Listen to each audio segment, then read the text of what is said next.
business supporters, it's Savvy, your gay aunt from the 80s. Happy Pride Month to all of you. Today, we are going to be doing something very fun and very rainbow colored, and that is a tier ranking chart. You guys know that this is the channel where we talk about books and business, and that's because the majority of books I read are about business, and the majority of books that I write, I focus on the business side of publishing and all of that. So today, we are going to be doing a tier ranking chart of the best to worst, worst to best business and self-help books out there. That's the majority of what we review on this channel. A lot of them suck. Some of them are okay. But regardless, let's make some magic happen. Hit you some nuts. There was lots of memes. Makes me wonder if I should take up lesbianism. Chicago. You guys asked for it.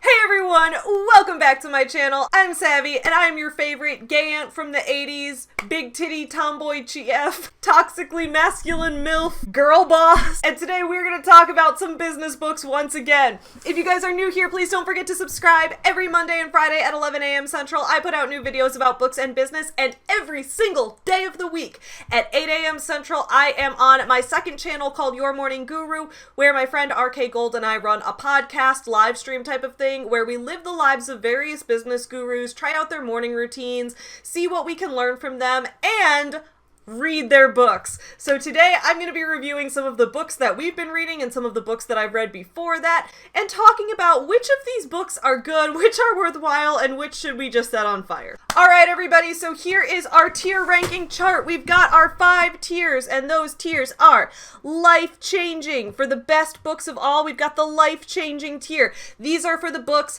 that I read them, they gave me either the best business advice, like I was able to turn right around and implement immediate changes to my business and do a lot better work, or they were life-changing in that I developed amazing new habits. The second level is informative and enjoyable. So these are going to be the books that I liked reading it, I learned a lot from it. Maybe I didn't learn so much that it's going to have a huge impact on my future, but I did learn something and take something new out of it. This is kind of the neutral level, just okay, for the books that I'm like, it wasn't great, it wasn't awful, like, I didn't really learn anything new from it, but also there wasn't anything really that bad in it. A waste of money is the next category, and that is for books that I wish that I didn't spend my money on other than to review on YouTube. But like, if I didn't read them for the sake of reviewing them, then I would have wished that I would have never spent the money on it, because I'm like, I'd rather have the money back. And then the worst category you can get is offensive and or harmful to society, and that's for books that promote harmful and toxic ideas, books that have had a negative impact on the entrepreneurship world and the business landscape. So today we've got a lot of books to put on this tier chart. We're gonna see where everything lines up. I'm not even sure where everything is yet. I'm gonna have to kind of talk through my process as we go along. Before we get into the tier ranking chart, as you guys heard me mention earlier, one of the reasons I read a lot of business self-help books is that I myself am a business owner. And I just wanted to plug my business real quick because it is Pride Month and we have special Pride Month merch right now. So for those of you who don't know, my company is called Forever Home Friends. It's a series of picture books, plushies, toys, and merch based on real rescue dogs and their journeys to adoption. Right now, we're running the cat contest until July 31st. Many of you guys know that so far all of our characters have been dogs, but a lot of people have been asking, when is a cat character gonna happen? And when can you feature my pet? And the answer is pretty soon. So to determine our next character that we're going to produce a book and plushie based on, we're having people submit stories about their cats. So if you want to enter your cat into the contest to potentially have a book and plushie created based on them, then please go ahead and enter the contest, linked in the description below. We also have special Pride Month merch right now. Right now, the human-sized t-shirts are available, but we have one that says Just Be You, which is kind of the theme of the book Just Me Wrigley that is in our series, as well as just an overall theme that we have about being yourself and having self-confidence. That's kind of a theme in every book. So we have the Just Be You shirt, and we have the Love and Friendship Are Forever shirt. And that is a saying that I write when I sign every copy of The Love of Senior Dogs of that book. I always write Love and Friendship Are Forever in that book when I sign it. So I put that on a t-shirt for Pride Month. As always, with all purchases, 10% of profits go to benefit animal shelters in the Chicago area. So if that's something you're interested in, check out foreverhomefriends.com, linked in the description below. The Pride Month t-shirts are in human sizes right now. However, plushie sizes are coming soon, which could potentially also be dog sizes. So just stay tuned within the next week or or two, I'm hoping to have those available as well. Let's start off with the one that I think most of you guys probably found my channel from, and that would be Girl, Wash Your Face. Girl, Wash Your Face is a book that I read in 2018, not super long after it first came out. I was like the first person on YouTube to put out a negative review of this book. Everything was positive, and I just did not get it. I didn't like this book. I've since learned how much worse business books can get. So Girl, Wash Your Face, as you all know, it's the story of business guru Rachel Hollis and how she learned to stop believing a bunch of lies about herself and become a better version of herself or whatever. I read this book because I had seen that she was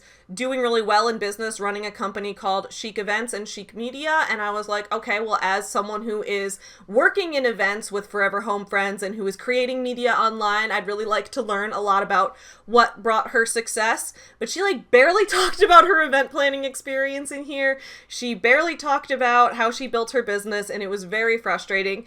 And beyond that, I mean, I'm not gonna go too deep into it because I'll link up in the cards. I did a whole big review of this book, and I've talked about it ad nauseum. But I've since learned that this book is not the worst that they can get. The writing overall was pretty good. The storytelling was really interesting, and she had a lot of anecdotes that were legitimately inspiring, such as the one about when she first wrote her novel Party Girl and decided to indie publish it. I thought that that was a great story. So overall, I think this book was not enjoyable or informative. It was actually, there were parts of it that were offensive, like when she would do lots of body shaming, when she would talk about how if you let yourself get overweight, then you're not really living a full life, like just really nasty things about other people's bodies. Just to split the difference, let's put it in the a waste of money category. It definitely wasn't worth the Audible credit that I spent on it. Oh, here's a book that I reviewed on my channel a long time ago, but it was back when I had like 50 subscribers, so like nobody even knew my channel existed then. I had really long hair. I don't think like anyone here even knew me then, but that's the book Lean In by Sheryl Sandberg. Back when I first got Audible, the first thing I did was that I was like, I am only going to download audiobooks by female entrepreneurs on Audible because that's what I want to listen to. And since then, I have expanded it to entrepreneurs of any gender, but I still pretty much only listen to nonfiction on Audible. I'm not one for fiction audiobooks. I prefer a physical book or an ebook for fiction. Lean In was probably like the first or second book that I got on Audible, and I listened to it thinking, okay, here we have a really powerful woman in business. We have Sheryl Sandberg, who is the chief operating officer at Facebook. She's like the second in command to Mark Zuckerberg. This woman has got to know what she's talking about. I want to hear her thoughts on women advancing in business, what she thinks we can do, what her best advice is for women trying to enter business. And I will say this book overall was just way too narrow in scope. The scope was so narrow to the point that I, as a woman listening to it, felt completely alienated and started to question, like, is my experience just so distant from every other woman that's reading this because you're acting like so many of these female traits are just default? Like, I was so confused listening to this book. And throughout the book, she talks a lot about some of the structural barriers that are put in place that create that glass ceiling we talk about that makes it harder for women to advance at work. She cites some studies that show how sexism affects hiring. She talks a little bit about how pregnancy and maternity leave and things like that can make it a little bit harder on women than it is on men. And I think a lot of the studies she cited were good. I think the fact that she had a strong notes section and a strong index and, you know, just a strong citing of sources was a really positive thing for this book. And I think it really did, for someone who didn't know that women were struggling to advance in the workplace, I think the book could be really informative. However, it didn't have a lot of advice for women who wanted to start their own businesses. I wanted to learn more about entrepreneurship, and this book really isn't about entrepreneurship. It's a lot more about corporate advancement. So in that sense, I really just wasn't the target audience for it. The other thing, and this is where it goes along with just being too narrow in scope, which is it's about women advancing in the corporate world specifically. It's also about women who are married to men and have children. Like, that's the other side of this. And I'm not someone who ever plans to give birth. That's just not a thing that is of any interest to me in my life. It actually scares the shit out of me. With so much of the book focusing on the balance between business and parenthood, there were a lot of parts like, I don't know what I'm supposed to gain from this. And I just want to be clear. There's a huge problem with the fact that companies having shitty maternity leave policies and even shitty leave policies for fathers and companies just not allowing parental leave, and they're in the US specifically, there not being good protections against that. That does hurt women trying to advance in the workplace a lot, right? Because if women give birth to a child, they gotta physically heal after that. There's a whole thing where you don't want to just return to work right away and risk having a massive health problem. And then as a result, sometimes you see employers who might discriminate based on that, even if they do so without being super upfront about it. They try to hide it, but they still sometimes do it. And that does affect women trying to get promotions. So I appreciate that she talked in this book about tips and advice for women trying to negotiate with an employer about how they want to advance farther, or negotiate about wanting that higher paying job, even if they are pregnant or something like that. I think it's a really important topic to discuss. I just think that the way that this book was pitched as kind of a book about business for all women made me feel like, okay, but I'm a business owner. I'm not working for another person. I'm not trying to advance in someone else's company. And I'm also not a mother, and I'm not intending to become a mother. So this book feels like most of what it has to offer isn't for me. There was also this section where she talked about how, like, she at one point mentioned women who don't have kids. She mentioned women who don't have kids literally once, and it was still in the context of focusing on women who do have kids. So when she mentioned women who don't have kids, she talked about how one time at a workplace she saw, there was this woman who didn't have kids, wasn't married, and sometimes women who did have kids and needed to get home to raise those kids and, you know, take care of them and stuff would ask this other woman, well, can you just like stay an extra 5 minutes? Can you just take over this because you don't have kids? They would default to assuming that she didn't have as much of a life to get back to.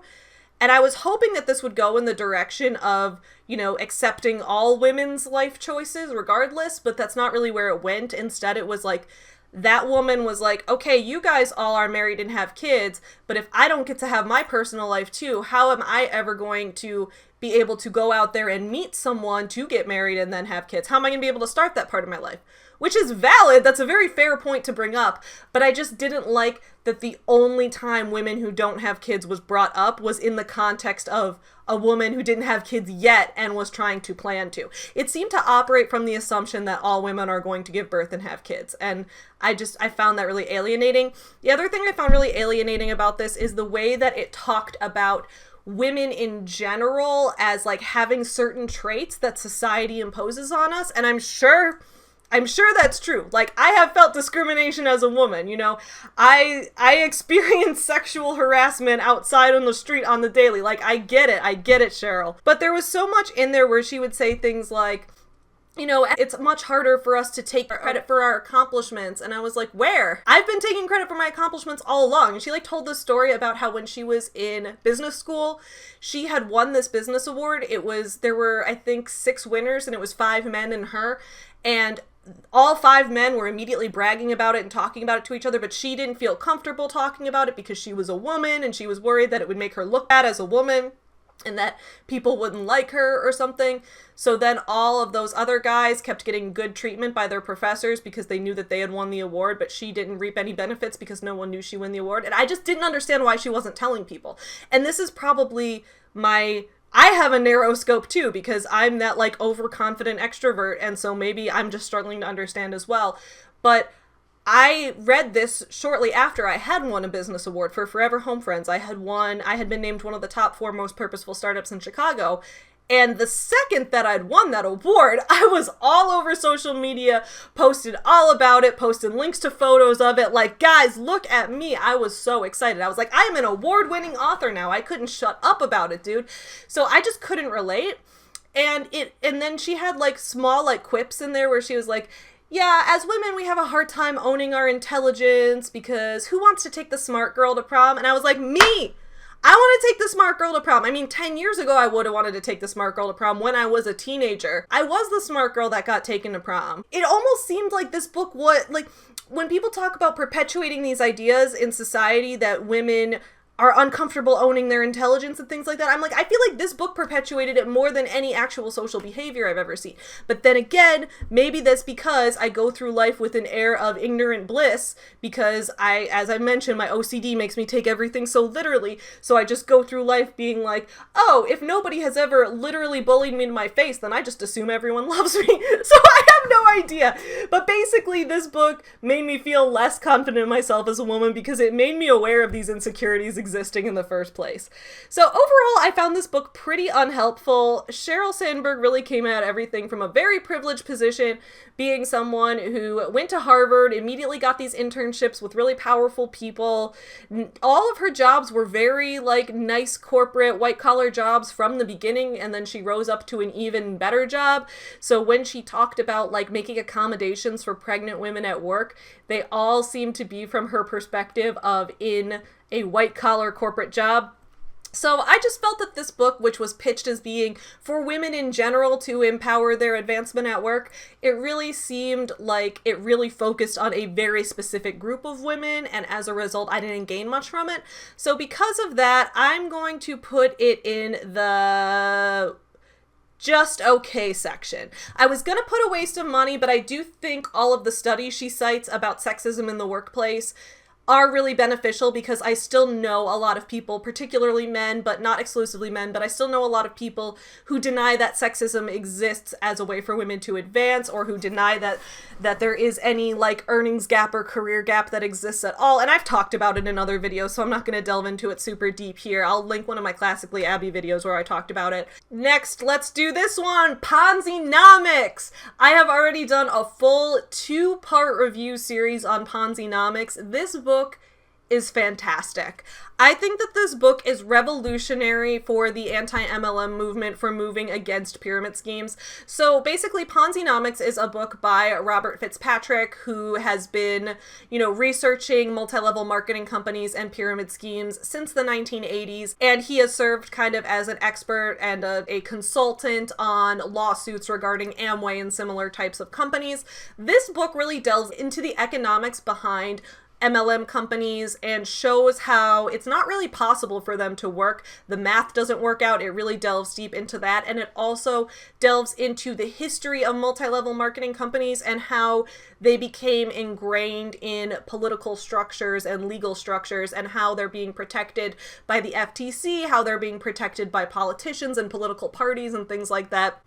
So I think this book really blew in a lot of stuff that a lot of people had wanted to keep hidden, and it's a fantastic resource for anyone who wants to, talk to someone in their life who's in an MLM company, who wants to debunk rumors about these companies being able to help you make money and things like that. This book is just such a great resource for that. I've cited it in so many of my videos. It has so much incredible information, and it has so many hard statistics. It has so much math. It has so many direct links to sources. I even called out the fact that the endnotes section in this book is thicker than my ass, dude, and my ass is thick. So that's why I'm putting this book up here in the life-changing section.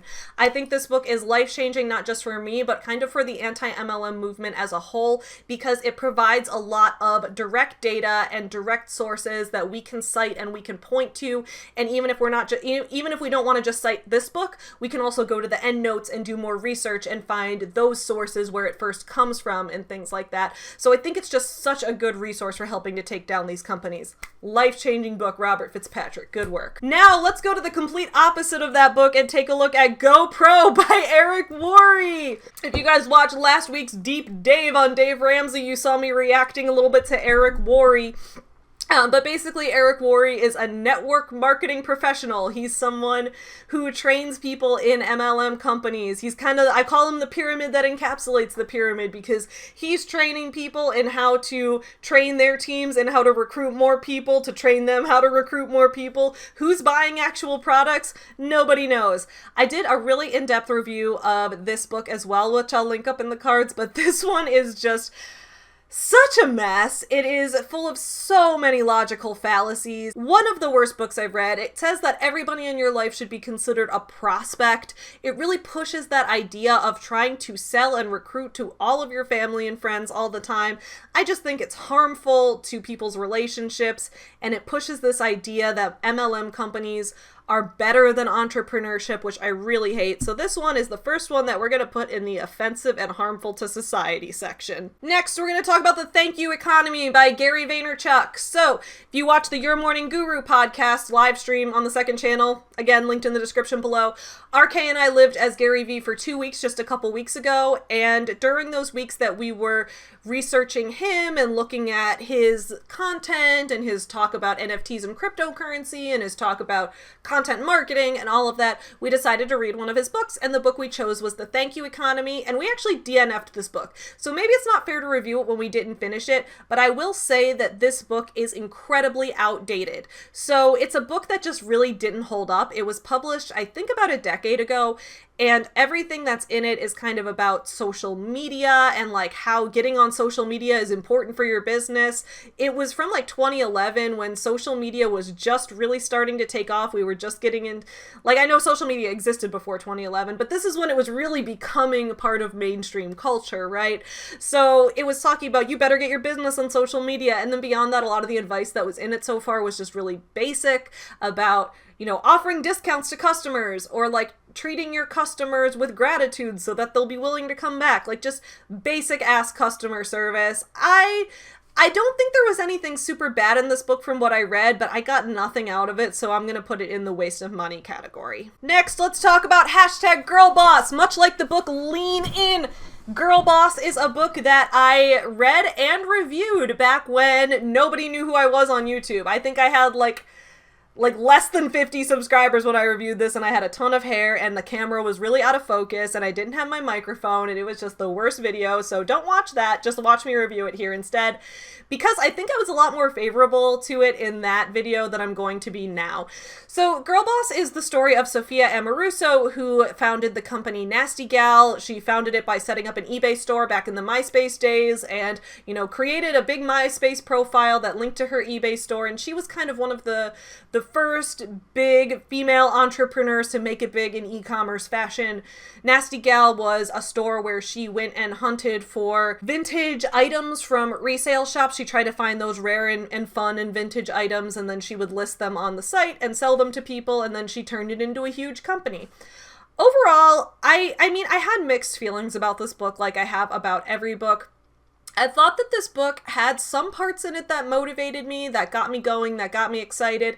However, I think overall this book suffered from the syndrome of, is it a memoir? Is it a self-help book? Is it a business book? And that's not to say it can't be everything. Like even my business book, Savvy Business Owner, I also told personal stories in that book. I also talked about my own experiences. But this book almost felt like Sophia talked about her own experiences instead of giving business advice in some cases. It suffered from the same problem that most business books do, which is not being specific enough about the advice. I didn't understand, like, she founded Nasty Gal, okay, how did she get those first few customers? How did she market it online? How did she shift it when we went from the MySpace age to the Facebook age to, I guess, like the Instagram and TikTok age, although I think the book was published before that. But I wanted to know more of the specifics, and instead it seemed like she focused on the broad and only got specific when she was talking about herself. She also liked to focus a lot on the law of attraction and asking the universe for things and sigil magic, which was weird. It was weird. I don't understand why she did that. And then on top of that, she talked about her past days as a thief really positively, and it was weird, kind of glorifying how she kind of used her like attractive white girl privilege to get away with stealing things at stores because she just would like walk in and act all innocent. It was weird, dude. So she had some weird shit going on in this book. There were parts that got me motivated, but I think that's because it was one of the first business books I read, and I didn't really think as critically about business books then as I do now.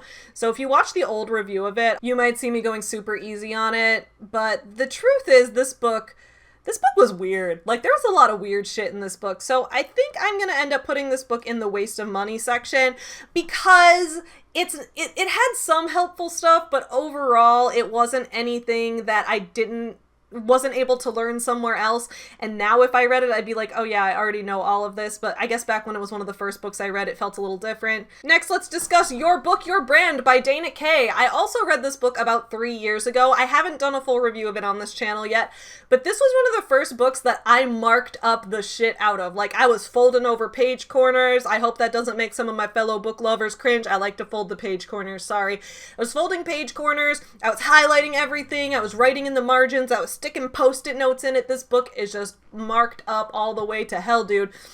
So this book is written by Kaye, who's a professional book publicist, and it's all about a background to book publicity and how to go about getting your book in front of, you know, traditional media, and then also using non-traditional media, alternative media like YouTube and podcasts and things like that, but also how to look at traditional media like radio and television and magazines. What I loved about this book was that it was incredibly specific. It went down to like how to write a good email subject heading if you're pitching to a magazine versus if you're pitching to a TV station. And I thought this book was just amazing. I read it a couple months before I ended up taking a book publicity class in grad school, so this book was really helpful, giving me some background information that I then took into that class with me, and then that class just really built on that, which I was able to use all of that knowledge then when marketing Forever Home Friends. And this book also helped me with figuring out, you know, how to reach out to people, how to draft up publicity things. Although I will say there's just so much information in it, it gets a little overwhelming, but man, I would rather have that than not enough information. This book has the potential to be life-changing. I'm going to put it in the life-changing category because if you are someone who wants to go into book publishing, if you're an author and you want to either self-publish or traditionally publish, or if you want to go into publicity, or you just want to market your business, there's just so much information in this book about how to find people, how to reach out to people, what subscription services to sign up for, what email add-ons you can try. One of the most helpful books I've ever read. Highly recommended. Next, let's do $1 Billion Loser. I have not reviewed this book yet because at the time I'm filming this, I just finished reading this book a couple days ago, but I am super excited to do a full review of it on this channel, which is going to go along with the full review of the WeWork documentary from Hulu that I'm going to review as well. So $1 Billion Loser is the story of the company WeWork and the WeWork's founder, Adam Neumann. And it's about how WeWork rose all the way up to this $47 billion private valuation, and then everything just collapsed as soon as WeWork was about to go public and get publicly traded on the stock market.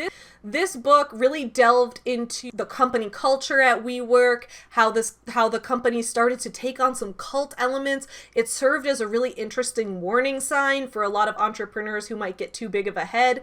But overall, I just thought it was a fantastic example of journalism. I thought that the author did an amazing job interviewing hundreds of people, getting so many different people's accounts of everything, talking to people on every side of the issue and formulating conclusions, and then setting a strong scene, mixing in those facts with figurative language and colorful writing. This book was just like a brilliant example of journalism, in my opinion. I'm not going to go too much into specifics because this book is also really marked up. It's got the folded corners, it's got the annotations everywhere, because we're going to have a lot to talk about this when I do my WeWork video. I will say I won't call this book life-changing for me because I don't think I took away something big that's going to change how I run my business or how I live my life. But I will say that I learned a ton from this book, and the writing was fantastic. So this book is informative and enjoyable, and I definitely recommend it. Next, let's look at Jordan Peterson's 12 Rules for Life. I never ended up doing a full review of this book on my channel yet, and I might in the future, but I honestly just haven't had time because there's so much to unpack in it. But basically, I didn't like this book. There were a lot of things about it that I didn't like, and I actually did a video on Jordan Peterson like a month or two ago, and his fans didn't like it, which is fine. Like, you know, we're all gonna have different opinions here on the internet. But I read this book when, on Your Morning Guru, RK and I were living as Jordan Peterson for a week. So what we did was we watched a lot of his interviews, we listened to his book. I mean, I stopped eating carbs for the week because apparently he doesn't eat carbs or something. But we watched a lot of content about him and learned about how he lives his life, and we determined that we don't really like him. I did a video reacting and trying to break down the rhetoric and argumentation techniques used in his debate with Cathy Newman. And the purpose of that video when I put that out was not to say I hate either one of these people or that they're inherently bad people. I probably was a little bit dramatic in it just because that's how I present information. But when I made that video, I had assumed that it was going to be mostly viewed by people who had watched our week of living as Jordan Peterson and knew where the background was coming from for this, so I was able to trim it down a lot. But then I think because of how the search algorithm worked, a lot of his fans watched it instead and got really mad at me. Even though I went way harder on Cathy Newman than I went on him, I was like, Jordan Peterson's kind of right here, but he's wrong here. And then whenever I said he was wrong, they're like, how could you say he's wrong? Well, today I got a comment from someone that was like, why do you hate Jordan Peterson so much? It's not his fault you're a lesbian. And I was like, okay, I don't know what I'm supposed to take from that. And then I got a lot of mean comments about my voice and my appearance and how bad my makeup is and how I'm stupid. I did get a few very thoughtful critiques where people talked about what they disagreed with me on, which was interesting. So I might at some point do a full video breaking that down and reacting to that. But overall, 12 Rules for Life, I didn't like that much. One reason was I just thought the writing was not interesting. I think that Jordan Peterson is someone who uses a lot of words to say a topic he could condense, but then doesn't expand enough on what he means in the topics that he does talk about.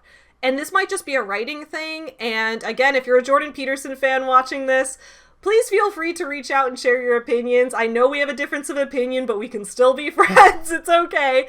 I would ask that you refrain from criticizing my way I dress or my makeup or something. I mean, you can if you want, but like that's an ad hominem attack. And if you want to be logical like Dr. Peterson, then you probably shouldn't resort to the ad hominem attacks. Just a thought.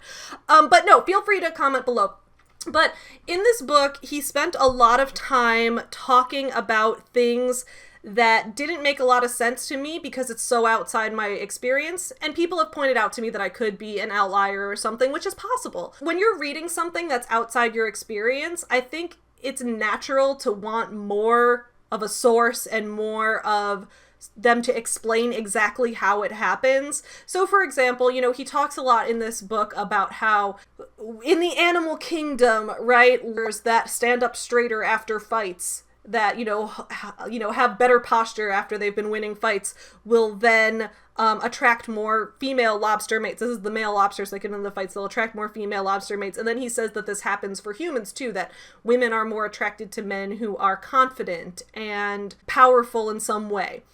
And I wanted to know why he thought that was. Like, at first I wanted to see some source for that, other than just a comparison to animals. I wanted to see a source for that. And then I also, and maybe it's because I was listening to the audiobook, maybe he did have some footnotes that just weren't said out loud. I don't know. And then I also wanted to know what he thought about women who are into other women, because he never really addressed that. And I understand, I don't have a problem with his target audience being straight men. If straight men are the majority of his target audience, that's fine, dude. Like, every book has its own target audience, and that's fine. But the book was kind of marketed as for everybody, so when I listened to it as someone who's the opposite of a straight man, I was kind of like, I don't really understand what you're talking about here, because even when I do like men, I tend to like men who are more, I guess I can feel more powerful then, if that makes sense. And maybe that's just not the norm. I don't know.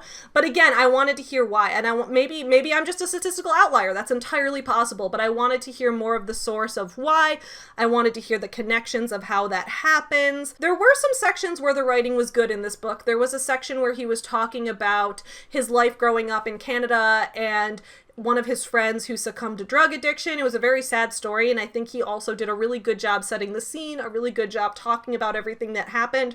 So there were sections where his writing was good, but there were other sections, like when he was talking about the lobsters and things like that, where it felt like he almost went into too much detail about the animals and then not enough detail about how this works in humans, and it just left me more confused than anything. And then the other thing was that this book had a lot of like gender essentialist beliefs in it, meaning that women are a certain way because of biology and men are a certain way because of biology. And I'm not here to say, I'm not a professional biologist, and I'm sure he as someone with a PhD has more research on some of these topics than I do.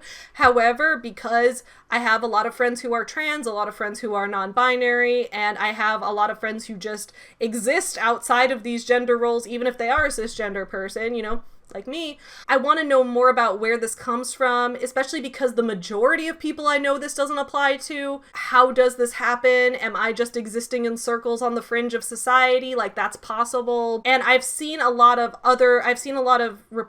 scientific reports that shows that, sexual dimorphism in humans is not as black and white as we always think it is. A lot more people are born with intersex conditions and things like that than we realize. And so when it just talked about women are like this and men are like this, I wanted to know, well, why? Is it because of a certain hormone production? I don't know if it's harmful to society. That's what's hard, because I heard a lot of stories, and I want to make it clear to everyone that if you're someone who disagrees with me, I'm still going to listen to you. I haven't responded to a lot of comments lately on the Jordan Peterson video just because I've been really busy working on other videos, and those are really big topics, so I might save it for a future video where we do something bigger. But at the beginning especially, I was really taking in a lot of what other people said, and I heard a lot of stories from people saying that Jordan Peterson's advice helped them a lot. It helped them gain self-confidence. It helped them figure out their path in life, and they felt good about it. So I don't want to discount his work as a whole, knowing that a lot of people were helped by it. But when I listen to it, I see something that I also know a lot of people who were directly hurt by it. So it's a little bit like, I don't know what to do with this. Based on my interpretation of the book itself, I think this book was a big waste of money. I just thought it was boring to listen to, and I thought that the research wasn't as connected as it could have been, because, and this is the thing, a lot of Jordan Peterson's fans on my other videos said, well, that's just because you're not smart enough to understand him.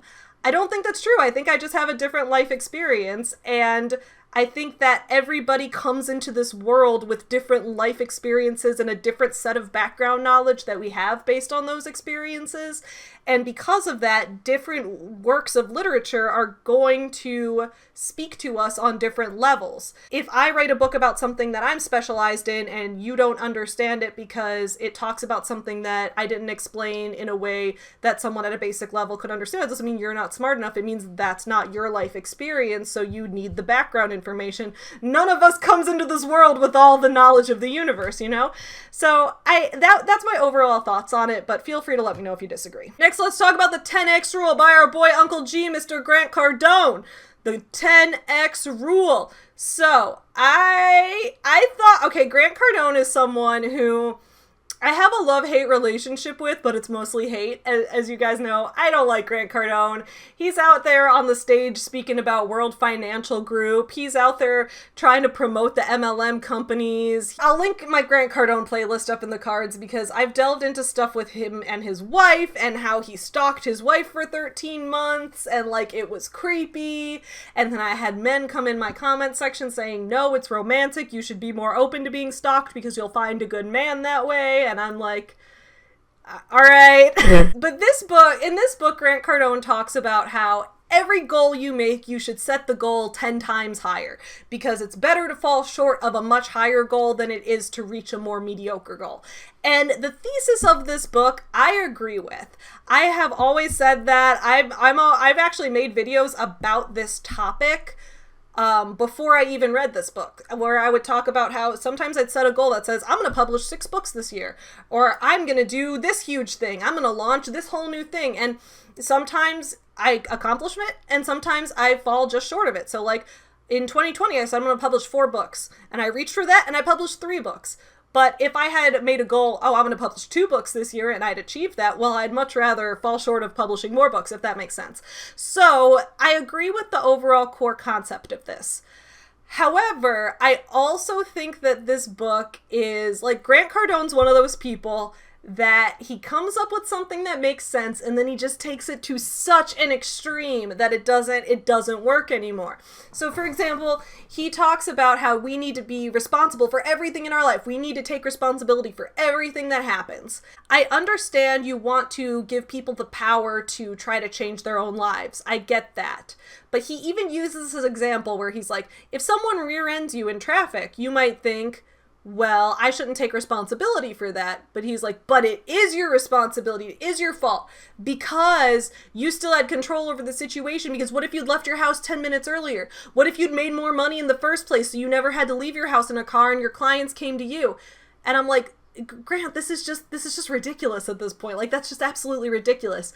Nobody can predict the future. You could get rear-ended driving anywhere. Like, they're like, what? So some of it just made no sense. And also the idea of 10xing everything, like, he applied it to everything. He was like, 10x your weight loss. And in my previous video on this, I used my example where I was like, well, I'm trying to lose 15 pounds. So if you want me to 10x that and lose 150 pounds, that's my whole body weight, dude. So I don't think that's a good idea. And then he also use this 10x rule in a way that if everyone applied the rule, it wouldn't work. A lot of business guru advice is based on the idea that you're going to be the only one using it and that other people aren't going to use it like you do. So that's why in this book, he's like, if you're a sales manager or if you're a boss at a company and your team isn't hitting their quotas, you shouldn't adjust that goal to make it more realistic. Instead, you should 10x that goal and tell them to sell to 10 times as many people. But then in the same breath, he'll say, you should use the 10x rule so you can fulfill your own destiny and not have to work for someone else. And then I'm like, but Grant, if everyone tried to follow their own business dreams for someone else, then who would you have on your sales team to give 10 times the quota to? A lot of these business gurus' advice is really just based on me, the guru, and you, the reader, are the only people that matter and fuck everyone else. This book was pretty bad, but I don't think it was that harmful to society overall. Grant Cardone is harmful to society, but we have another one of his books on here, so don't worry. Overall, I'm going to call this book a waste of money. Next, let's talk about Author-Preneur. Another book I did a review on. Author-Preneur is, I think, one of the only self-published books on this list, which I should have had more self-published books on this list. I'm sorry. If anyone has recommendations for... Wait, no. Ponzinomics. Ponzinomics is a self-published book. How could I forget? Ponzinomics is the greatest self-published book of all time, and I'm saying that as someone who has 9 self-published books out. Anyway, Author-Preneur is a book about how entrepreneurs can use writing a book as a marketing tool and a tool to establish credibility within their fields. It's also a book about how using ebooks can be a way to, establish your credibility, make some extra money, things like that. However, this book it turned the concept of writing into such a marketing tool kind of thing, as opposed to writing being a skill and a craft in itself. It didn't give any writing advice. In fact, a lot of it straight up said things like, it doesn't really matter how good your writing is, or if you don't like actually writing, you could also do this. So it just really came at it from the perspective of, the reason you're writing this book is to make extra money from your customers and to establish credibility in your field. It's not for the sake of you like writing or want to produce a book. And it kind of rubbed me the wrong way. I'm a big believer in the idea that anyone who wants to write a book should get their work out there, because part of free speech is us all having our right to distribute our work with equal authority. So I like the idea that self-publishing has made that accessible. But I think that the way he's advising it seems to be taking it to an extreme where you're giving people this idea that you can write a shitty book and people are gonna like it. This book felt like a sales pitch a lot of the time. The author is someone who sells people services on how to get their books out there and things like that. So regularly throughout it, there would be little interludes where he would have a testimonial from one of his customers. And I'm like, dude, is this a book or is this an ad? So the ad part of it felt kind of gross, and it really felt like he was trying to sell his services within a book that he was also selling. This book contributes to hustle culture, dude.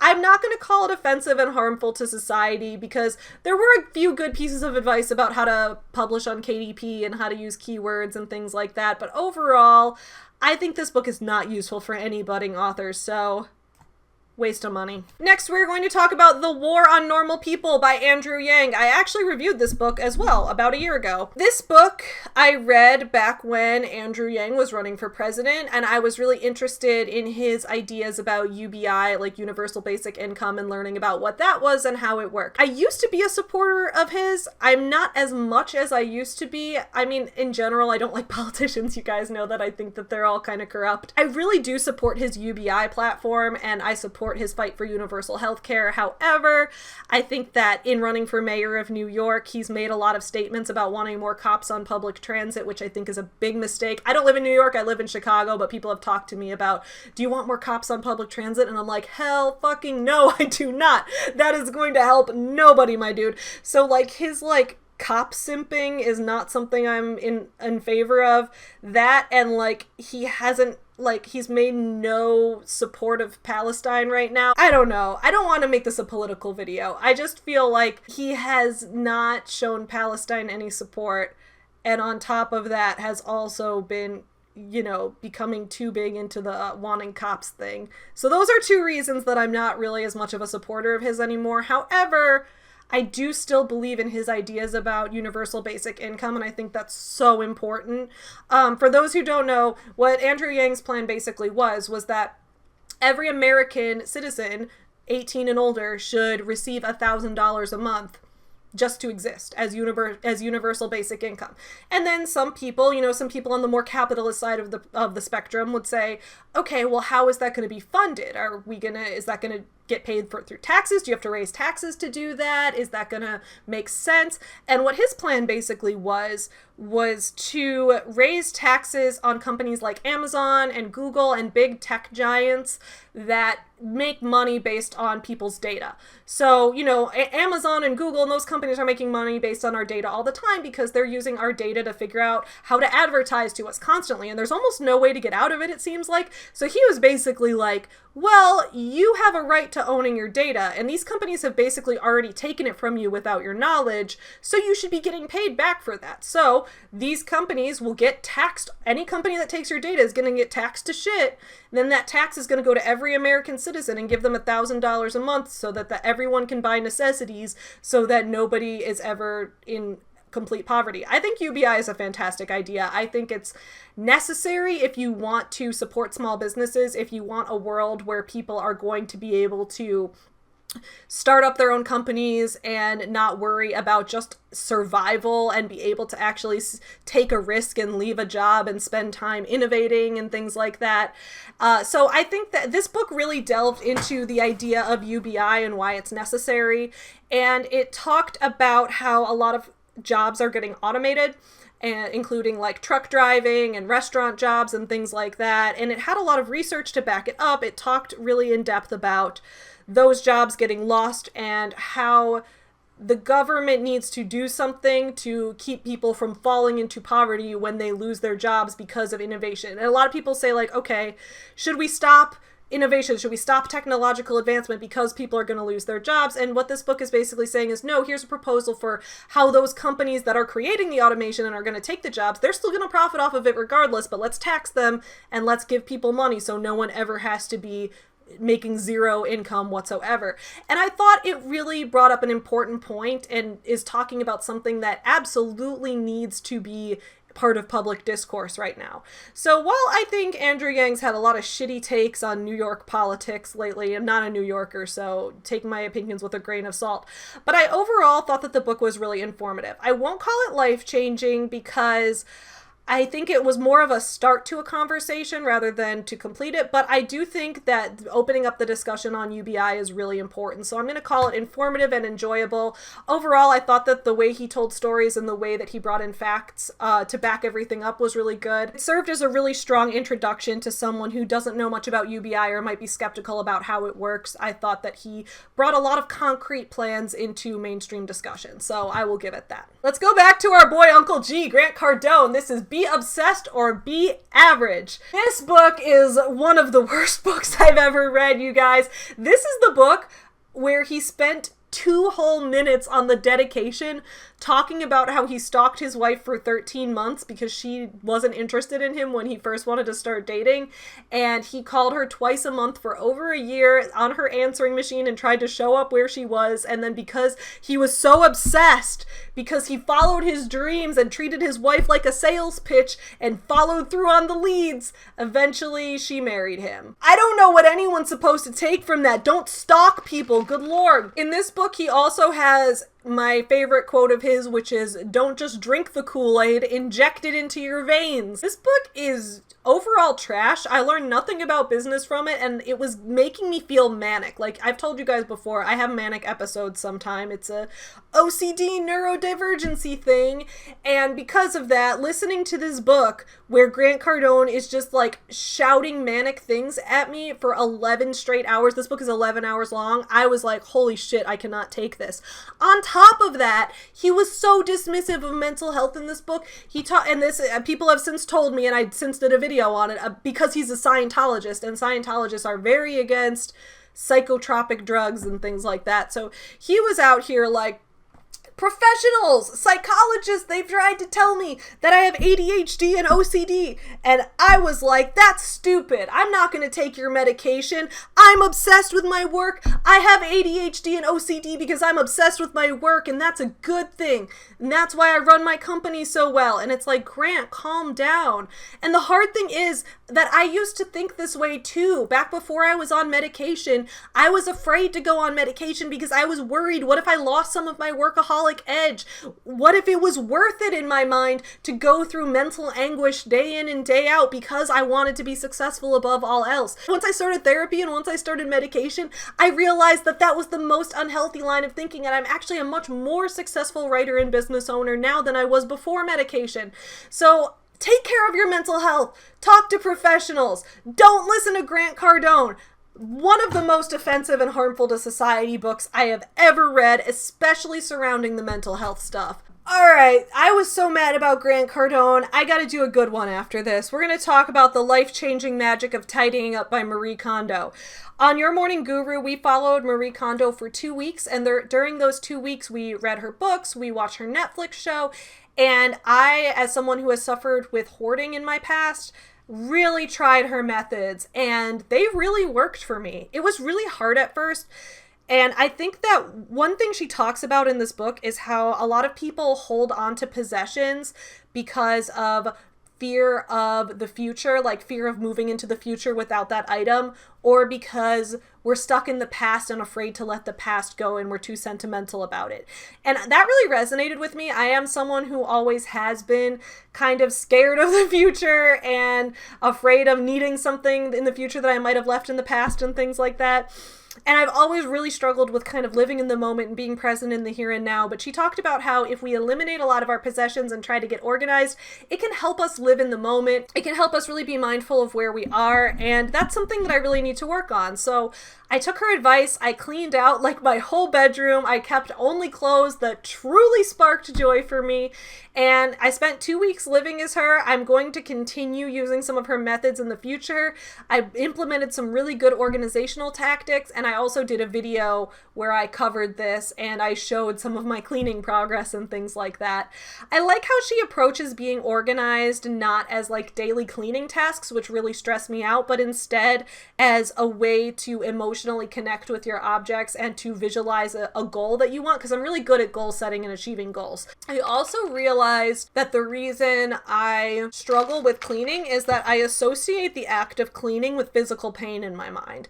And once I started thinking about why, I realized I literally have back pain. I have bad scoliosis and I have massive boobs. So I scheduled my first consultation with a breast reduction surgeon. So once I get to that level, I can't wait to vlog it, guys. Anyway, this book was life-changing. Just like it says in the title, The Life-Changing Magic of Tidying Up was indeed life-changing for me.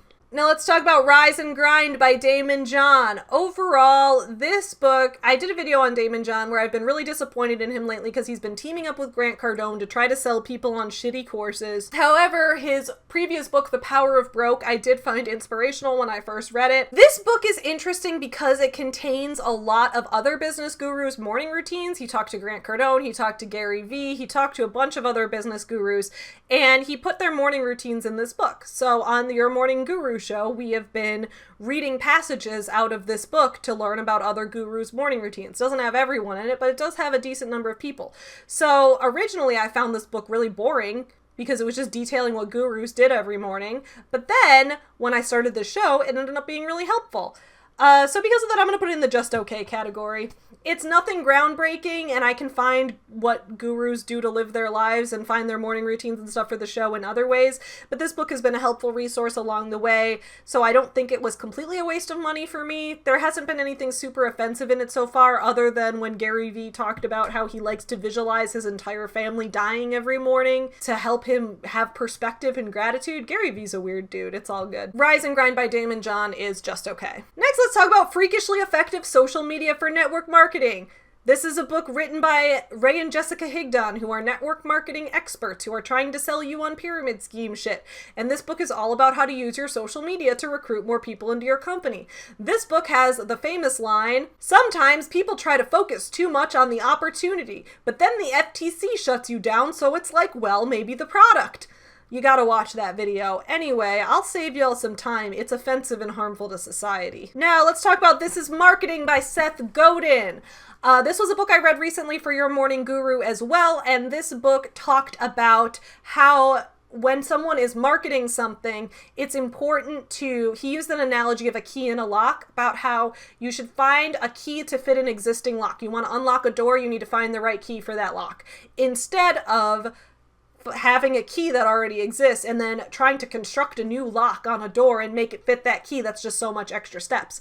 So he was talking in this about how you want to find an existing audience and what they already want, and then create what they want and work on your product, instead of trying to use marketing tips and tricks to try to trick people into wanting something that you already have to sell them. And I think that that was good advice. I think he used a lot of really interesting examples throughout this book, and this book was really helpful when we were creating the mission statement for the Your Morning Guru podcast.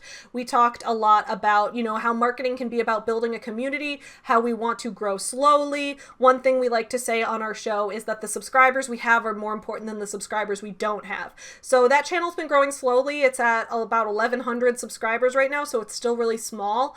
But we are excited because we have high engagement. We have people that show up every day because they want to talk to us in the chat, and we're engaging with people, and we have a subreddit.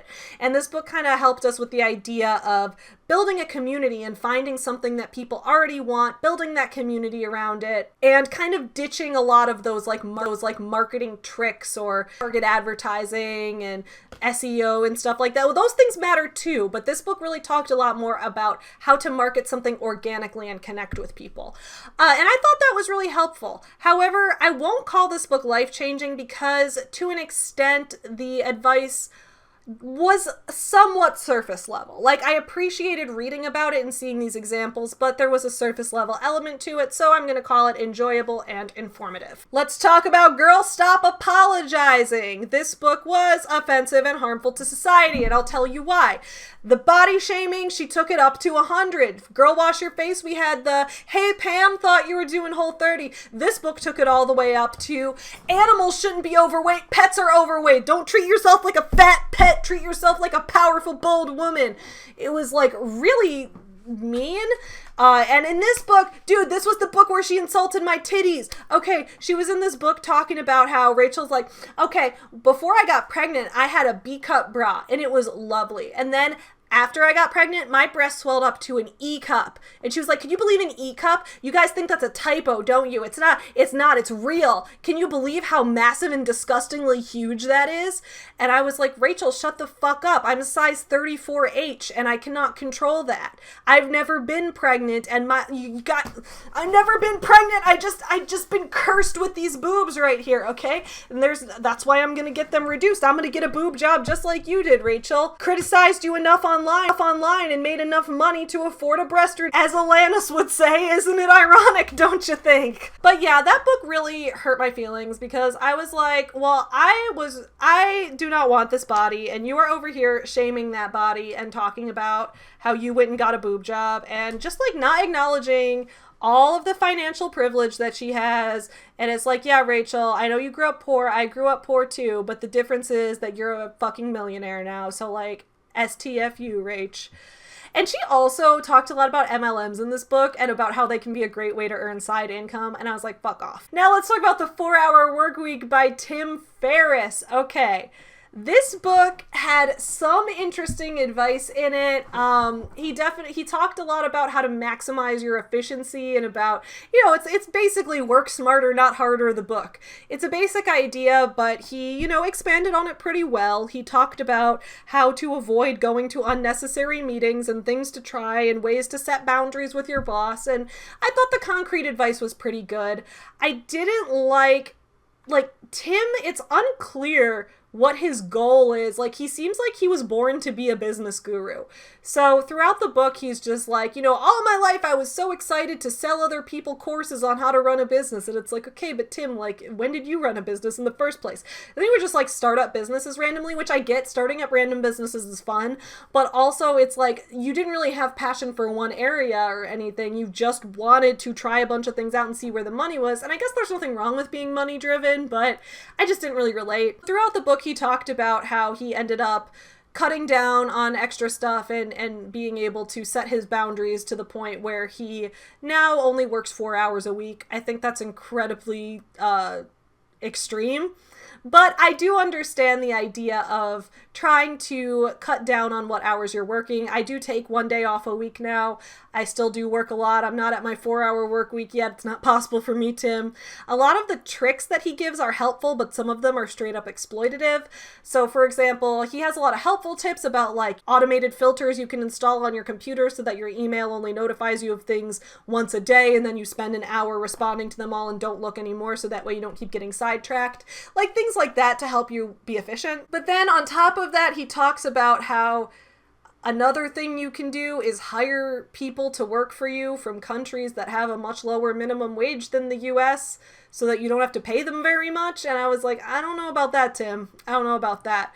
So I'm gonna overall, like, that part was offensive and harmful to society. However, there were also some helpful tips in this book.